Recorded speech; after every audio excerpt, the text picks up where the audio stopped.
For today's video, guys, this is the fourth time of harvesting of my fourth day of harvesting my potatoes. So potatoes to, guys, it's ready for harvest, and we'll see what's going on here. Harvest na natin to kasi magpo-falls na. Ayan, ang hirap kong bunutin. No, ha? Wow, there's one. Ayan, one. This one. Oh no.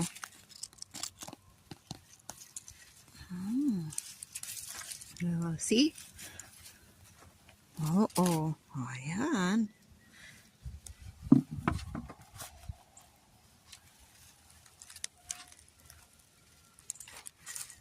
Ito. Ayan, oh. Nagsisiksikan sila sa maliit na butas. Ayan, oh.